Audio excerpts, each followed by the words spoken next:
Akkam jirtu hordoftoota chaanaalota kana har'a kanan qabadhee isiniif dhufee keemistiriidha. Paartii lammaffaa isaatiin innis 1.1 atomic theory kan jedhudhaan qabadhee isiniif dhiyaadhe. 1.1 kunis kontentii isaan qaban jiru. Atomic theory kontentii inni qabu jira. Dalton atomic theory fi modern atomic theory kan inni of jalaa qabu. Akkuma asirratti kitaaba keessan irratti argitan kana erga sabtoopikii kana xumurtanii booda warreen isin baruu qabdan kan jedhu kun isaan kana agarsiisa jechuudha. Kun akkuma agartan kana isaan kana baruudha qabdanii jechuudha. Innis maal jedha? Describe the Dalton atomic theory jedha. Describe gochuu qabda, ibsuudha qabda. Maali Dalton atomic theory, describe the modern atomic theory ibsuudha qabda. Compare and contrast the Dalton atomic theory with the modern atomic theory. Garaagarummaa isaa fi tokkummaa isaa ibsuudha qabda jedha. Dalton atomic theory fi modern atomic theory kan jedhu jechuudha. Toopikii kana jalatti jechuudha. Garaagarummaa Dalton atomic theory, modern atomic theory jechuudha. Kan ta'e baruu qabda. Egaa akkuma kanaan dura viidiyoo darbe irratti waadaa isiniif gale exercise garaagaraa tokkoon isaa fi akkasumallee activity isaa exercise jira.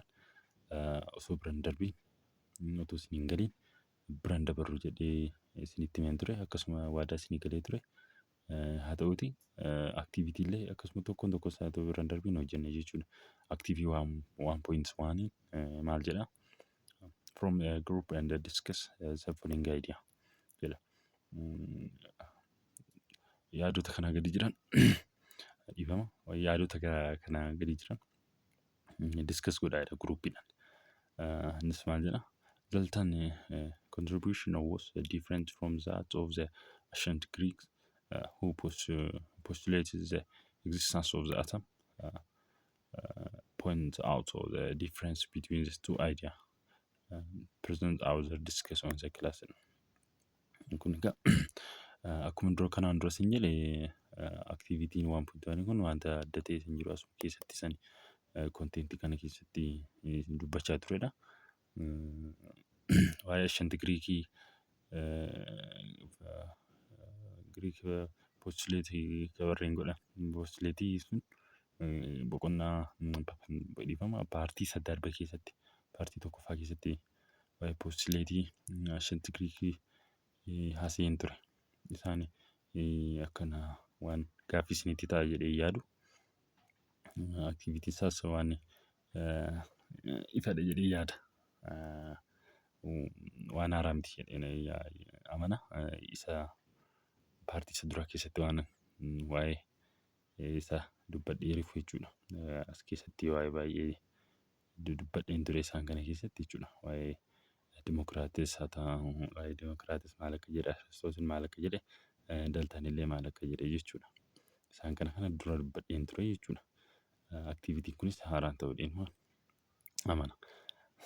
This is the idea of the existence of the atom and atomic theory dates back to the classical time. As discussed early, only Dalton atomic theory idea that basic for the new era of the science. Jedha jechuudha. Kana jechuun maal isinitti fakkaate? Yaadni atomii fi yaadni atomic theory haa jiraatu malee waa'ee saayinsii har'aatiif basic for the new era of the science jedhu kanaaf saayinsii kanaatiif saayinsii isa har'arra jiru kanaatiif beezikiidha ture jechuudha. Maaltu Dalton atomic theory jechuudha. Dalton atomic theory baay'ee barbaachisaadha ture. Baay'ee isaaf bu'uura ture jechuudha. Eenyuuf saayinsii ammarra jiru kanaaf baay'ee bu'uura ture jechuudha. Dalton atomic theory kun saayinsii irra jiruutiif jechuudha. Inni itti aanu immoo Dalton atomic theory ilaalla jechuudha. ta'uuti historical notiin kun maal jedha delta atomic theory kun namni daawaa delta atomic theory kana lafa kaa'e lammii British physicist chemist ture. Physicist fi chemist ture jechuudha namni kun lammii British jechuudha. Inni seenyuu maqaan isaa John Dalton jedhama. Is the best for the developing the atomic theory of the element and the molecules. Maal jechuun isaati? John Dalton kun lammiin biyya British kun atomic theory kan elementii fi akkasumallee kan molecuulii develop godheera jechuudha. Maalidha? Physics modern physical science hin jennullee kan isaaniitiin kan inni wanni ta'e develop ta'e jechuudha. While pounding the natural atmosphere during the meteorological study in the early 1800 kana jechuun waa'ee meteorology illee waa'ee atmosphere ta'e meteorological illee kan inni naannawaa 1800 keessa kan inni qorachaa ture jechuudha. Dalton jechuudha. Dalton deduced the structure of carbon dioxide and they proposed that an exact number of the atom consists of each molecule. Inni akkasumallee waa'ee carbon dioxide structure isaaniillee exact number of the atom illee consist gochuun consist each the molecule consist gochuun molecule tokkoon inni sana jechuudha. Kan inni wanni argachuu danda'e jechuudha. Dalton he held that atom of a given element identical and the different from the atom of the every other element. Elementootaaf illee wanni kennuu danda'eera jechuudha. Itti isaaniin beekaman identical ta'uu danda'an elementootaaf kenneera. Elementoota garagaraatiif different from the atom every other element. Elementoonni hundinuu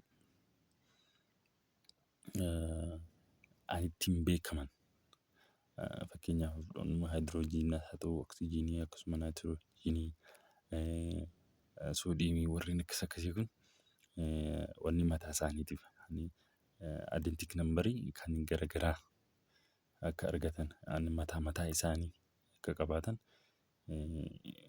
garaagarummaa akka qabaatan isaanii kennee jira jechuudha. The first to the classical element according to their atomic weight. Akkasumallee inni classical ittiin gochuu dandeenyu the first of the classical element according to atomic mass isaaniitiin jechuudha. Classical ta'uu jalqaban yeroo jalqabaatiif maaliinidha?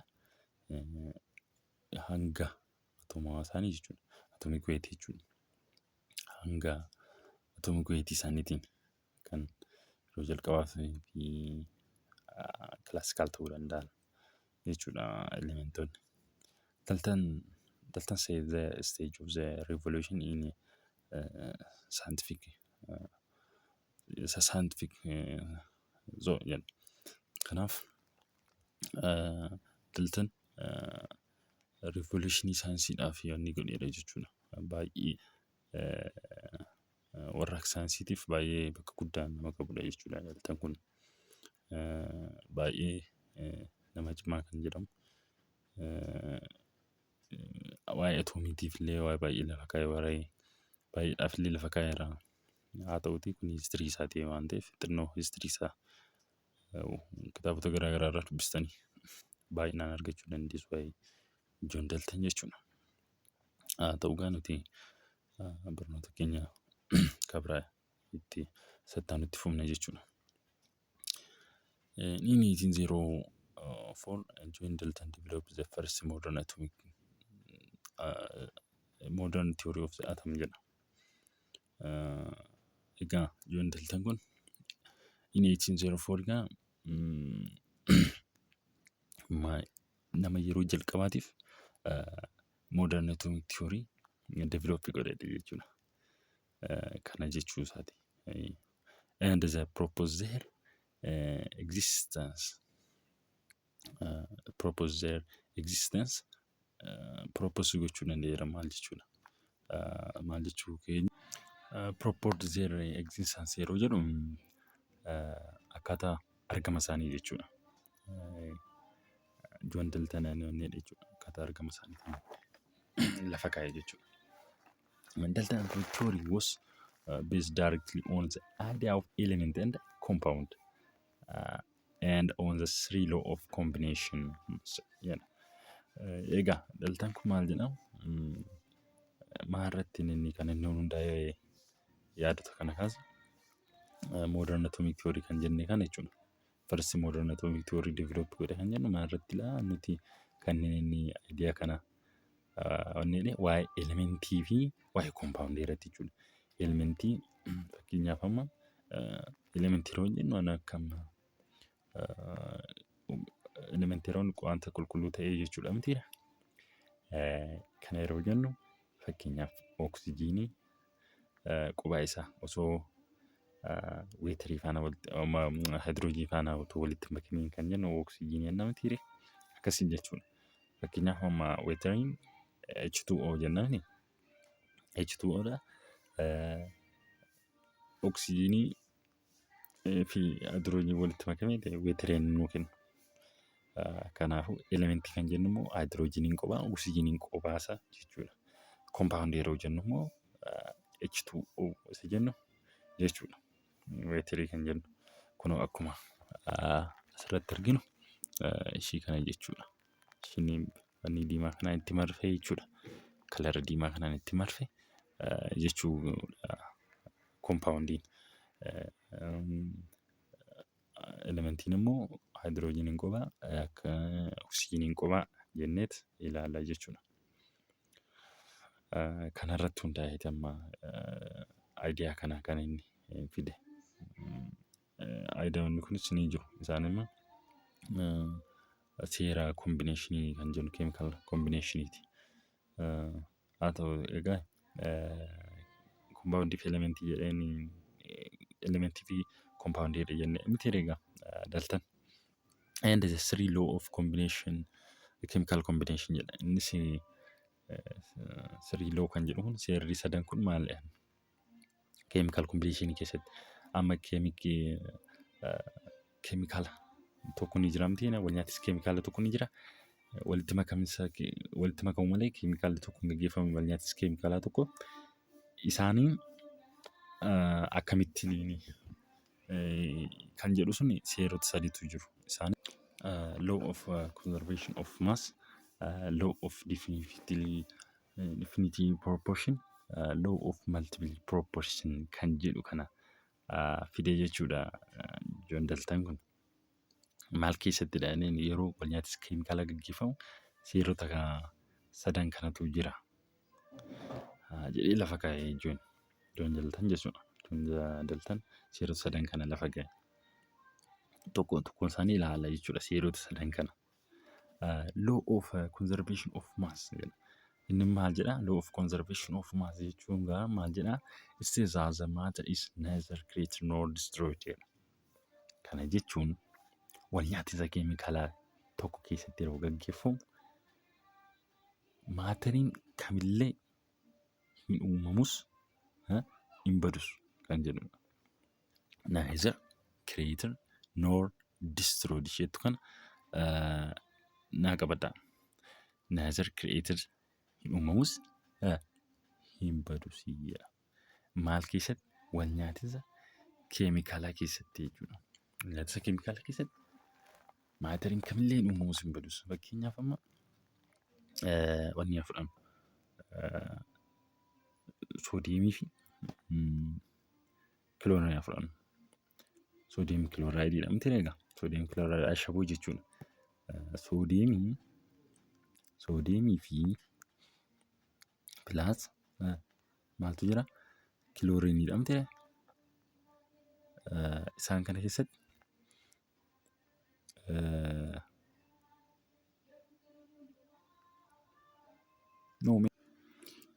dhiifama rakkoo teeknikaa na mudate haa ilaallu.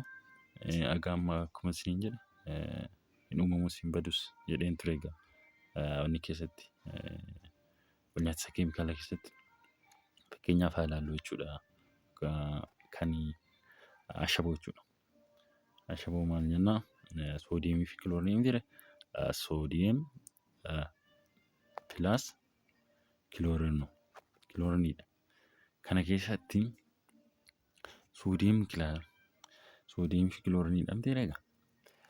Kan inni wal nyaatisa soodiyem kilooraayidii kana keessatti yeroo wal nyaatan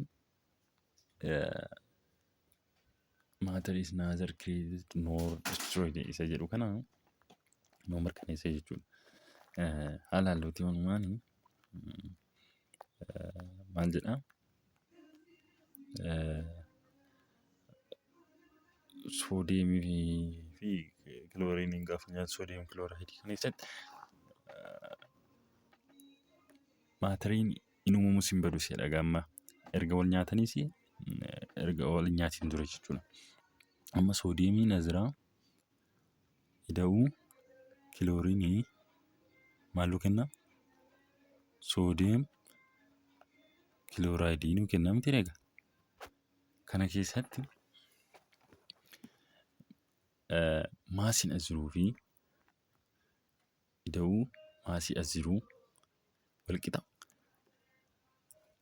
Walqixxee maasii isa kana faana walqixa. Kana jechuun wal nyaatisa booda wanti dabalu hin jiru jechuudha maasii isaa irratti. Wanti dabalu wanti hir'atu hin jiru. Kana lafa kaa'a. Gabaabumatti yeroo ibsinu kanadha jechuudha. Law of conservation of maasii. This law also called the law of indestructibility of matter. Akkasumallee seerri kun yeroo wal nyaatisa keemikaalaa maateriin uumamu isaan badus kan jedhu kun seera kan biraa seera law of conservation maasiin kun inni ammas ni ibsa kun maal jedhamee waamu? Law of indestructibility of matter jedhamee waamu. It means that the mass of the reactant is exactly equal to the mass of product any chemical reaction jedha. Kana jechuun wal nyaatisa duraa fi wal nyaatisa booda maasiin wal qixadha. Bala equal exactly equal mass of the product in the chemical reaction jedha. Maasiin erga wal nyaatee booda fi wal nyaatisa boodaa fi wal nyaatisa duraa wal qixa jechuudha. Chemical reaction keessatti kana ibsaa jechuudha. Haa ta'uutii chemical reaction involve only separation and ion atom. Chemical reaction involve gochuu danda'u only separate and ion. Chemical reaction kan inni gaggeeffamu ionic atomiin ionii yoon jedhus keessatti separate yookiin ionii uffatanii separate ta'u malee wal nyaatisa gaggeessuu hin danda'an. Separation isaa fi separation yoo godhee fi ionii uffatamiin jechuudha. Ionii uffatamiin separate yookiin adda bahee malee ionii isaa yookiin fakkeenyaaf akkuma duratiniif kaasee soodiyemii fi kiloorinii isinii kaasee miti amma soodiyemii irra elektiroonii kan kennite miti elektiroonii kenniti soodiyemiin jechuudha kiloorinaaf. Kana jechuun ioniin isaa separate ta'edha. Separate ta'u malee yookiin ionii sana atoomiin soodiyemiin sun atoomiin soodiyemii elektiroonii ishii ni kenniti akkuma isiniin jedhe akkuma ishiin kenniteen innuma elektiroonii immoo fudhate jechuudha. Kiloorinii jechuudha elektiroonii fudhate. Kana jechuun ayoonisaa irra jiru yookiin immoo elektiroonii irra jiru kenneefii jechuudha. Soodiyem elektirooniidhaaf kilooriidhaaf jechuudha. Kilooriidhaaf kenna. Kana jechuun soodiyem kilooraayidii nuu kenna jechuudha. Kana jechuun sapaarii ta'a malee keemikaal riyakshinii keessatti bu'anii jechuun danda'an jechuudha. Inni lammaffaa immoo maal jedhaa? Law of definite proportion jedha. Law of definite proportion maal jedhaa? Says that law of definite proportion maal jedhaa? Says that the poor compound is always composed of the same elements combine the definite the ratio by mass. Kana yeroo isin compoundiin qulqulluun tokko kan inni compoundii qulqulluun tokko fakkeenyaaf weetariin compoundii dha miteedha. Weetariin compoundii dha H2O. H2O kun compoundii waan ta'eef hydrogenii fi oksijiinii irraati kan dhufe. Innis ratio maanti definite ratio by mass dhaan jechuudha. Haga qaba. Hanga daangaa tokko qaba. Innis hydrogenii hagamii persentii hagamiiti, oksijiinii persentii hagamiiti kan jedhu kana ratio isaatiin taa'ee jira jechuudha. It states that a poor compound always composed on the same elements combined in the definite ratio by mass. Kana jechuun gaa weetarii kan biraa hin jiru jechuudha. Fakkeenyaaf H2O kun weetarii erga jennee by mass ratio dhaan kan nuti definite goone jechuudha mitiidha. Kana jechuun immoo hydrogeniin haga murtaa'aa ta'een ratio dhaan jira. Oksijiinii akkasuma haala murtaa'aa ta'een persentii murtaa'aa ta'een hydrogenii hanga ta'ee jira jechuudha.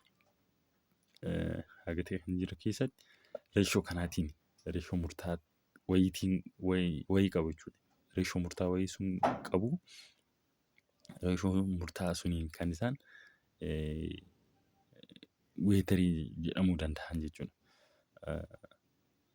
Kanaafuu weetarii ratio murtaa'aa fakkeenyaaf amma oksijiiniin 88.81 oksijiiniin 11.19 persentii kana qaba. Weetariin jechuudha. Kanaan jechuudha. Weetarii kamiyyuu fudhattan weetariidha jedhamee jennaan persentoota kanaatiin kan isaan definitiidhaan kan isaan lafa ta'an jechuudha. Definite by ratio ni jennu kun jechuudha. Ratio kanaatiin isaan qaban jechuudha.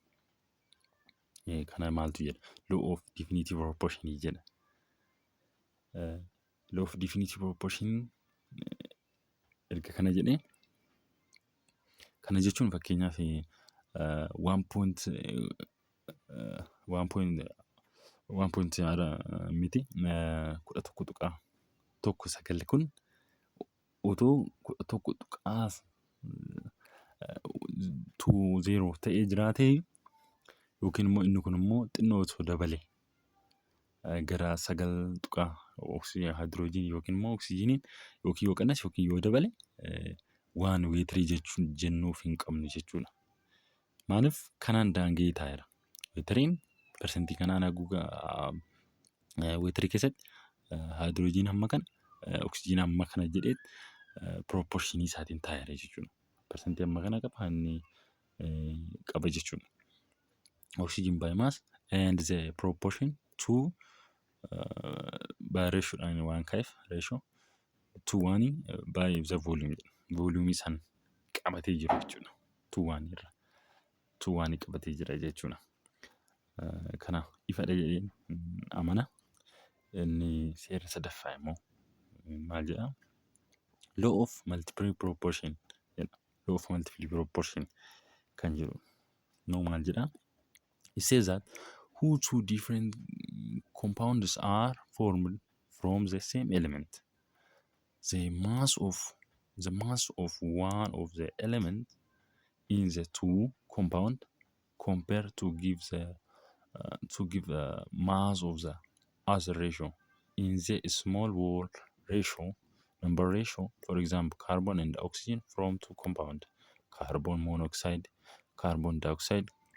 Carbon monoxide contain 1.33 to 1 gram of oxygen for each 1 gram of carbon, whereas carbon dioxide contains 2.642 gram of the oxygen for each 1 gram of carbon. Hence, carbon dioxide contains twice of the mass of oxygen as does carbon monoxide. Kana jechuun fakkeenyaaf fudhannu akkuma inni kitaaba keessan fudhatee jiru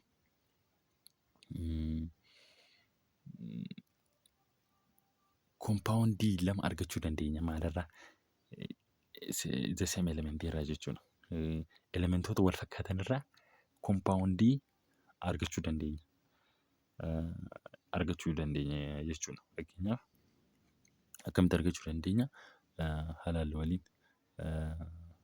innis maanii kaarboon monoksayidii namni ta'e egaa kaarboon daayoksayidii kaarboon monoksayidii kaarboon daayoksayidii kaarboon monoksayidii halaal dura kaarboon monoksayidii kaarboonii tokko ammas oksijiinii tokko irraati kan inni argannu jechuudha. Kaarboon monoksayidii kaarboon daayoksayidii immoo kaarboonii fi tuu kaarboon irraa argannu kaarboon daayoksayidii jechuudha. Tuu kaarboonii miti. Amma egaa elementoonni kun elementiidha. Kaarbooniin kun elementiidha. Inni kunillee akkasuma elementiidha. Akkasumallee kun elementiidha. Kaarbooniin kun elementii akka ta'e kanaaf kana erga walitti make koompaawundii ta'a miti. Koompaawundii kaarboon maal nuu kenne? Kaarboon monoksayidii nuu kenne. Asittis immoo haa dhufnu. Isa lammaffaa irratti immoo haa dhufnu. Tokko lama kuni sanni lammaffaa irratti immoo kunis kaarbooniidha. Kun immoo akkuma isa kanarra jechuudha. Akkuma isa kanarratti ilaalle oksijiinii jira. Inni immoo garaagarummaa isaanii lama ta'an. Garuu immoo koompaawundii isaan nuu kennan tokko miti. Garuu asitti isa tokkoffaa irratti kaarboonii fi oksijiinii walitti makame. Asittis akkasuma lammaffaa irratti kaarboonii fi oksijiinii walitti makame. Garuu maal nuun kennine? The same koompaawundii nuun kenne. Asitti kaarboon tokkoffaa irratti kaarboon monoksayidii nuu kenne. Lammaffaa irratti immoo kaarboon daayoksayidii nuu kenne. Kana jechuudha. Gabaabumatti kana ibsa jechuudha. Maaltu law of multiple proportion kan jedhu jechuudha. Maasiidhaanillee akkasuma jechuudha. Maasiidhaanis akkasuma jechuudha. Garaagarummaa maasiitiin isaanii yanni ta'an. Seeronni sadan kun ifadha jedhee yaada. Yoo gaaffii ta'anis koomentii irratti naa barreessanii bifa isinii galuu danda'u isin hojjechuu danda'a. Ta'u aktivitiin waan poointii sun immoo ilaalla. Ni barbaachisa moo hin barbaachisu kan jedhu hojjechuudhaaf. For the group and perform the following acts, prepare your findings at class using two chemical compound as example. Describe the difference between law of definitive proportion and law of multiple proportion. Egaa chemical compound fayyadamiti example fudhadhuuti multiple definitive proportion, law of definitive proportion, law of multiple proportion garaagarummaa isaanii adda baasii jedha. Asitti gadi fageenyaan ibsiree jedhee yaada. Law of definitive proportion maal akka ta'e, law of multiple proportion maal akka ta'e asitti ibsiree jedhee yaada. Egaa kana fakkaatti. Inni itti aanu immoo maal jedha? Dalton proves that this law of the entirely reasonable if the elements are composed of tiny particle, which is called atom. An atom is the smallest fundamental particle of an element. Dalton Atomic Theory waa baay'ee haasa'ee ture egaa. Kana olitti dura isinitti himeen ture. Viidiyoo kana keessatti jechuudha. Dalton proved inni godhe seerota kun ni jiru. Dalton seera ja'an kana lafa kaa'eera. Postulate isaa keessatti jechuudha. Postulate keessatti beezikii kan ta'an lafa kaa'ee jira jechuudha. Innis ni jiru. Isaanis ja'an kun keessaa alaalumeesti. Walumaan laalla. All elements are made up of a small particle called atom. Elementoonni hunduu paartikiloota irraa ijaaraman. Isaanis maal jedhamanii waamamu? Paartikiloota irraa isaan maal jedhaman? Atomii jedhamanii waamamu. Elementoonni hundi irraan isin deebi'a. Elementoonni hundi kan irraa ijaaraman paartikiloota xiqqoo irraa ijaaraman. Isaanis maal jedhamanii waamamu? Atoms jedhamanii waamamu. Lammaffaan immoo maal jedhaa? Atoms are indivisibly and indestructibly jedha. Inni kun immoo maal jedhaa? Atoomiin hiramuu fi kan baduu hin dandeenye yookiin barbadaa'uu hin dandeenye. Atoomonni indivisible and indestructible jedhamti. Atoomiin hin barbadaa'us hin hiramus. Indivisible yeroo jedhamu kan adda hin hiramne yookiin adda hin ciccenne jedha. Indestructible yeroo jedhamu kan barbadaa'uu hin dandeenye yookiin baduu hin dandeenye yookiin kan sirnuma dhabamuu hin dandeenye jechuudha. Sadaffaan immoo maal jedhaa? All atoms of a given element are identical in mass and in all other property. Sadaffaan kun immoo maal jettii? Elementoonni ni jiru miti. Elementoonni identical kan ta'an maasiidhaan jedhee ture. Garuu kun modern atomic theory keessatti dogoggora jechuudha. Ishiin sadaffaa kun akka dogoggoraatti qabadhaatii darbaa. Kan identical ta'uu danda'an elementoonni maasiidhaan miti. Maaliini? Maasii otoo hin taane kan kennamuufii qaba. Atomic maasii otoo hin taane maasii isaaniitti identical. Gabatee periodikii irratti ni jira. Weetii isaanii ni jira. Akkasumallee kan ittiin isaan adda baafaman maasiidhaan miti jechuudha. Elementoonni maasiidhaan miti. Asirratti ishiin kun dogoggora isaati jechuudha. Dalton atomic theoryidhaaf ishiin sadaffaa kun dogoggora jechuudha.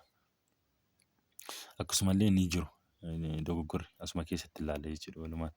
Isheen arfaffaan immoo maal jedhaa? Atoms are neither created nor destroyed in chemical reaction. Akkuma dura isiniin jedhe law of maal keessatti? Law of maal keessatti? Atoms are neither created nor destroyed in chemical reaction jedha. Law of conservation of mass jedha. Law of conservation of mass keessatti maal jedha ture? Atom neither created nor destroyed. Atoomonni chemical reaction keessatti hin badanis hin uumamanis jedha. Inni shanaffaan immoo maal jedhaa? Compounds are formed when atoms of more than one element combine. Kun ifaadha isiniif waan ani isiniif ibsuu barbaachisu natti fakkaata. Compoundii kan jedhaman wanni tokkootii ol elementii tokkootii ol combine yeroo ta'anidha kan inni compoundiin uumamu jechuudha. Fakkeenyaaf hidrojiiniin compoundiidha isiniin jedhee miti. Walitti makamsa hidrojiinii fi oksijiiniiti. Kanaaf compoundii jechuu dandeenya. Elementiin fakkeenyaaf amma qophaasa. Kiloorinii afran elementiidha. Soodiyemii afran elementiidha. Magneesiyeemii afran elementiidha. Isaan kun kiloorinii, soodiyemii, magneesiyeemiin elementiidha jechuudha isaan. Compoundiin immoo fakkeenyaaf weetarii haa fudhannu. Oomishni weetariidha kun. Weetariin compoundii fi fudhanna. Kan biraa immoo soodiyem kilooraayidii maal jennee fudhanna? Soodiyem kilooraayidii maal jenna? Compoundiidha jechuudha. Shanaffaan kun kana fakkaata. In a given compound, the relative number and the type of the atoms are constant. Ishiin ja'affaan kun maal fakkaate? Compoundota nu kennaman keessatti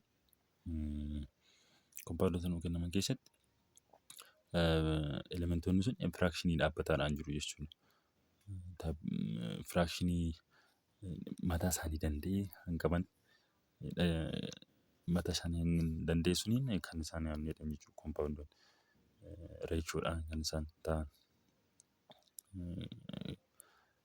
Compoundii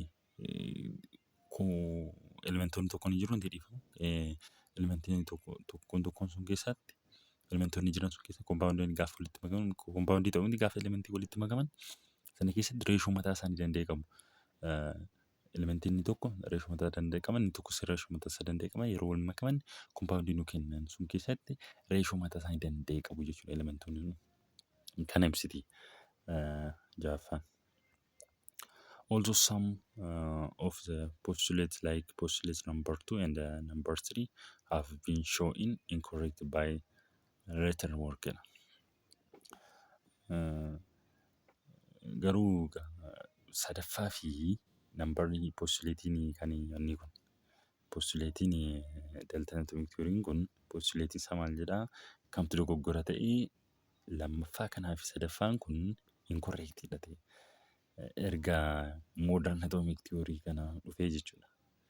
Modern atomic theory kun erga dhufee dogoggora ta'e jechuudha. Akkamitti dogoggora akka ta'e immoo ilaalla. Modern atomic theory erga ilaallee jechuudha. Isiniif ifa ta'aa deema jechuudha.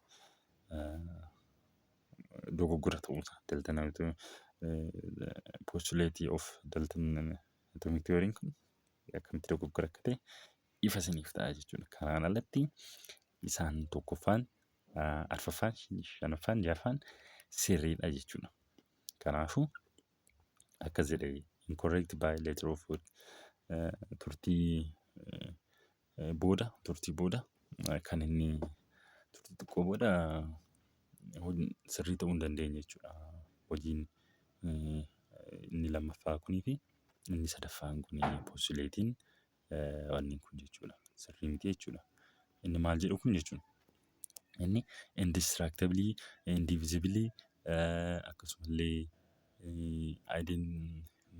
elementoonni maaliin ibsamu jedha? Maasii isaaniitiin ibsamu inni jedhu dogoggora ta'e jechuudha. Kanaafuu waliin ilaalla. Ilaallu waliin maal jedha? Deltan theory was brilliant and logical explanation of many experimental discoveries and laws that were known at that time. Haa ta'u malee yeroo sanatti delta atomic theory waan ajaa'ibaa fi logical explanation inni jedhu kun immoo hojii ajaa'ibaati, theory ajaa'ibaati ture jedha. Experiment logically itti fayyadamee yaadan itti fayyadamee kana kaasuusaa keessatti waa'ee seerota isaan kana dura isinitti hime seerota sadan sana baasee postulate ja'an kana akkasitti taasisuunsaa yeroo sanaa fi waan ajaa'ibaa ture jechuudha. Laws that were now at that time yeroo sanaatiif hojii guddaa hojjetamedha. Hojii guddaa hojjetee ture. Hojii baay'ee bareedudha. Logically bakka experimentiin sun baay'ee kan namatti toluu fi experimentii baay'ee guddaa turedha. Kan jajamuu qabudha jechuudha. Activitiin kun immoo 1.3 kun maal jetti? Activity 1.3 kan akkuma duratti tokkoon seerota sadan sun isinitti himeen ture. daltan sun jechuudha. Daltaan kan inni baase yeroo sun seerota chemical reaction keessatti jiru nyaata keemikaala keessatti seera inni baase sadan sun gadi fageenyaan isinitti midheen abdii qaba. Innis maani the law of conservation of mass, the law of definitive proportion, the law of multiple proportion kan jettu sadan kana explain isinii godheen ture. Isaanis kana walitti jiru kana wal jiru kunooti. Law of conservation of mass maal akka jedhu law of definitive proportion, law of multiple proportion kan jedhu kana isiif ibseen ture. Egaa kanumaan viidiyoo har'aa goolabna hanga viidiyoo dhufutti hanga wal arginutti nagaan turaa isin jechaa viidiyoo isa taanutti the next video maal ta'a modern atomic theory kan jedhu ta'a jechuudha. Haa ta'uti modern atomic theory immoo maal jedha kan jedhu qabadhiisiin dhiyaadha. Innis akkasuma modern atomic theory kan summarize ta'ee jiru ni jira. Innis jaan kun ni jiru. Akkamitti gargar ta'an akkamitti tokko ta'an kan jedhu modern atomic theory faana isa dhufutti qophii isa dhufutti qabadhiisiniif dhiyaadha. Akkasumallee isaatu kan isin hojjennaa 2.2 1.2 galleetu bakka har'a asumaan kan marratti goolabna haga qophii isa dhufutti immoo viidiyoo isa dhufutti akka wal arginutti nagaan naa turaa isin jecha asumaan nagaa isin taamadhaan nagaan naa turaa asumaan viidiyoo kana laayik gochuun dagatiinaas chaanaalii kanas sabskiraayib gochuun dagatiinaas isiniin jecha hiriyoota qabdaniif illee akkasuma sheer gochuun dagatiinaas isiniin jedhaan nagaan naa turaa.